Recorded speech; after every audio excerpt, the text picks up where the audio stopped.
Hey everyone, today I'm in New Zealand and we're going to review the new 2023 Kia Niro. If you're wondering why it looks like I'm taking a selfie, it's because I don't have a cameraman today. So you're going to be seeing more of the car and less of me, which is probably a good thing, and this is why you're watching the review in the first place. In this review, what we're going to do is we're going to have a look at the exterior of the car, jump inside the car and have a look at the interior of the car, then find out what it's like on the road. If you haven't done so already, please subscribe to this channel by pressing the subscribe button, which will be popping up just now. So looking at the front of the Kia Niro, first of all, what you can first see is that tiger nose grille that Kia have got here. That very unique look. And if we have a closer look at the lights, what we can also see is these daytime running lights. They look like what you could say maybe a heart rate monitor, maybe even a boomerang.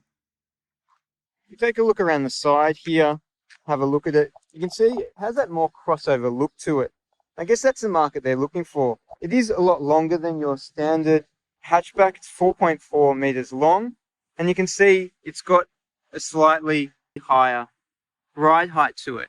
These wheels, I don't mind the look of them. They're 16 inch, and the tires are 205 wide and 60 profile.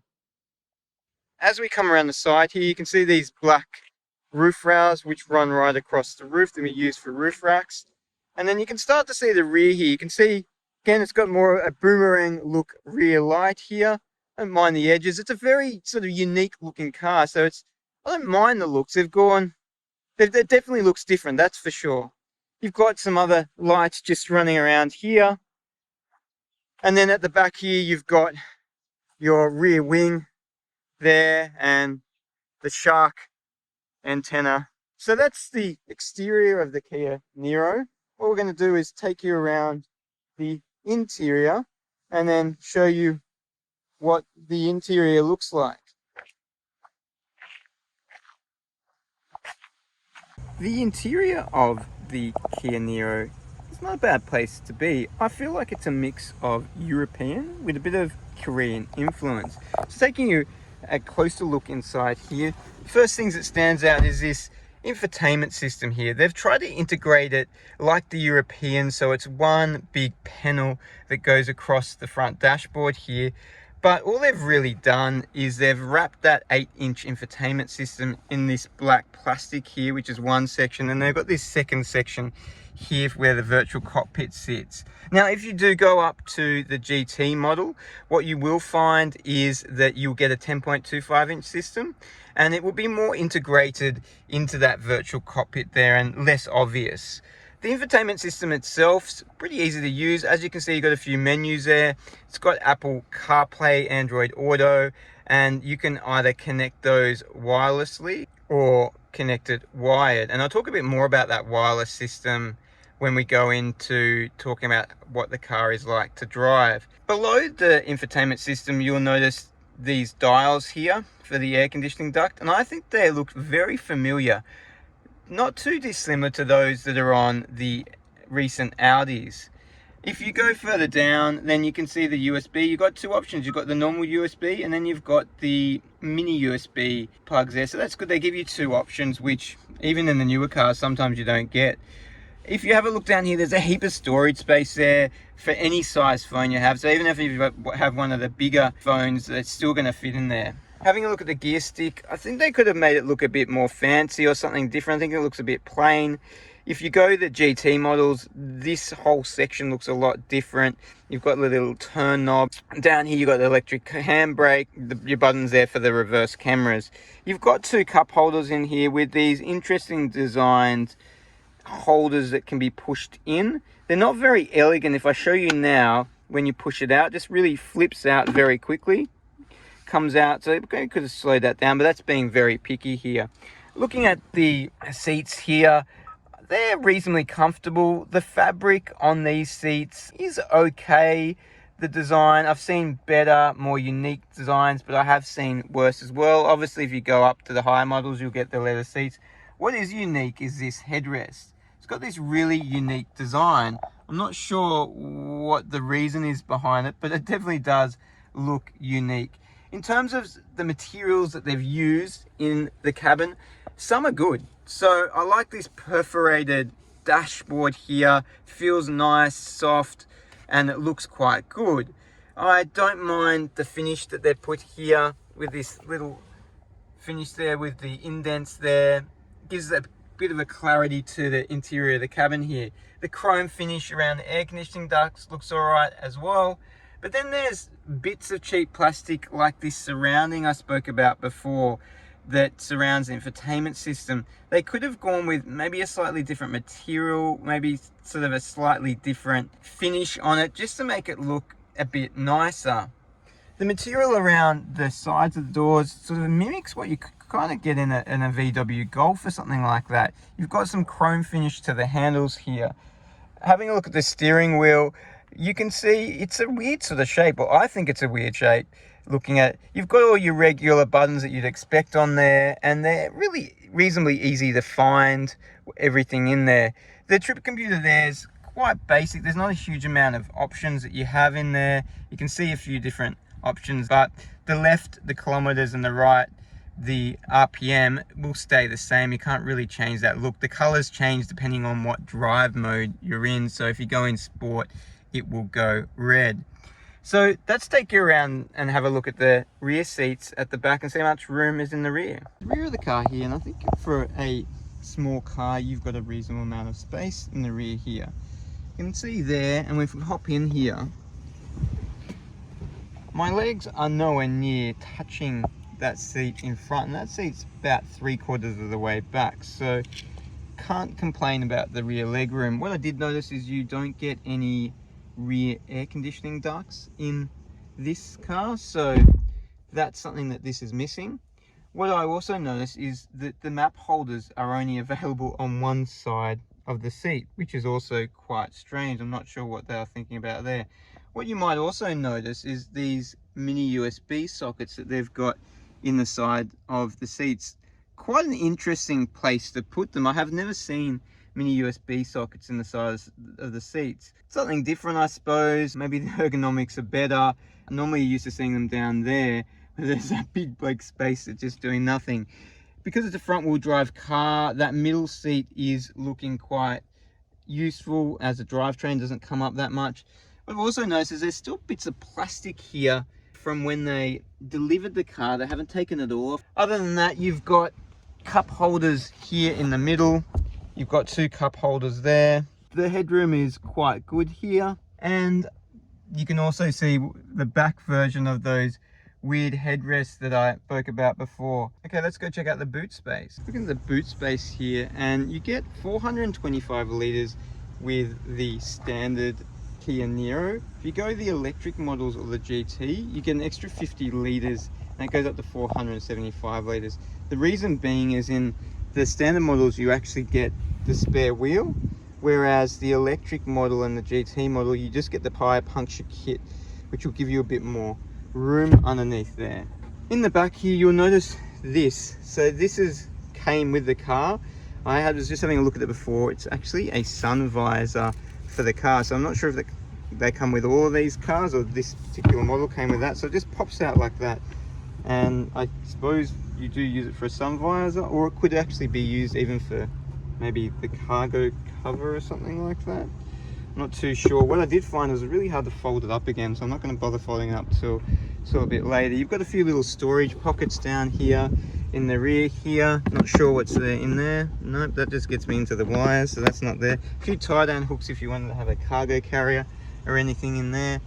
And I can't see any USB sockets or any 12 volt charging ports or anything like that in there. The seats can fold down by these little levers here, and you get more storage space, and this there, so quite easy. Have to put that headrest down there so you can see that folded all the way down, and that's pretty much the boot area. This has just got the pull down clothes. You can see where the electric clothes would go for the higher models there. If you have a look at the back here, that's the back of the car, and then we can take a look and just show you what the car's like, give you a bit of dimensions with luggage. So if I throw some luggage in the back there, you can see that What I just did notice actually when I closed the boot, so I wanted to show you that before we jump inside and talk about what's a car like to drive, is this lip here. You'll see when I close it, the lip up the top here actually rattles. I don't know if I can show you on the screen here. I'm going to try and just close it. I don't know if you saw that, just it feels a bit loose there, just rattles. I'm going to try and close it again just so you can get the look at that. You can see it just there rattling there. It's a bit strange. It's like they haven't attached that rear wing properly to the car. So maybe some workmanship issues there. Driving the Kia Niro. Well, I'm going to tell you how it is to drive the Kia Niro. Unfortunately, I'm not going to be able to re-drive in the Kia Niro while telling you what it's like to drive as I do in my usual reviews, because I don't have a cameraman today. First thing I noticed is when you hop in this car, you turn the car on and you hear nothing. So I'll just show you now.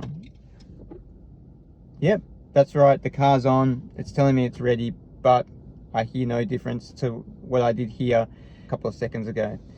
Getting in the car, and when it's in eco mode, it's very quiet driving around. You sort of mainly stay in eco mode up to about 50 kilometers an hour, or where you need to accelerate heavily.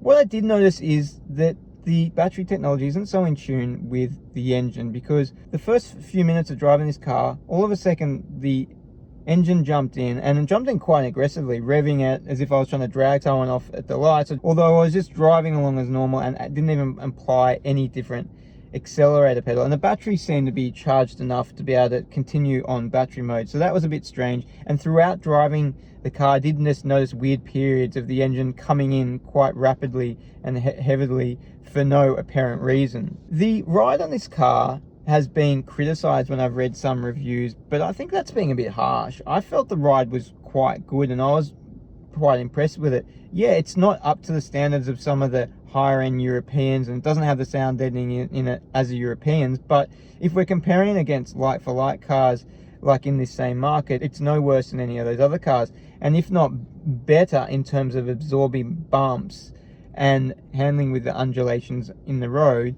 When you hit a pothole, it doesn't get bothered at all. It doesn't put the car off at all. It just goes on its way. Some cars will tram rail off or just give it a bit of a wobble, but not at all. You might have just noticed the engine just kick in now. So that's the difference between being on electric and an engine. You'll hear a bit more of a humming noise in the background. On the handling, in the eco mode, I feel you don't get much steering input, and steering wheel doesn't feel great as well. But surprisingly, when you put in the sport, it does feel better. Now you say, well, that's why it's sports mode, but normally in a car like this, when you put in the sports mode, you do expect it to hold the gears longer, so give you a bit more accelerator feel, so it's a bit more sensitive when you touch it, but you don't also expect the steering to be adjusted. So they've done some thinking here, and they do tighten up the steering, and that handling does feel a lot better in sports mode. It's a lot more fun. I did have a bit of time driving around some windy roads, and it was a bit of fun driving this. Like, I did put a smile on my face. So even though it's not the GT and it's not that sort of car, you can still have a bit of fun with it. The engine in this car is a 1.6 litre 4-cylinder hybrid engine. What you get with that is 109.2 kilowatts. Yes, 0.2 kilowatts. That's what the spec sheet says. I'm not sure why they need to add that 0.2. And 144 newton meters. And then if you conclude the battery, that takes it up over 200 newton meters of torque. The battery itself is 32 kilowatts, so the engine is actually only 77 kilowatts.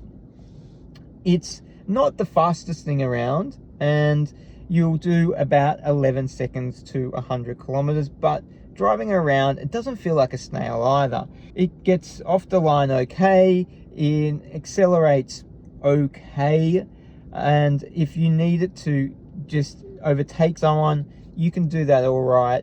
It does struggle sometimes up a hill, but that's really only where you'd notice it, and it's not what you'd expect in struggling if you were driving around in an old 90s car when you used to turn on the air conditioning and the car would just about go backwards, so to get up the hill you had to turn off the air conditioning. Not that sort of struggling, it just could be a bit more powerful up a hill.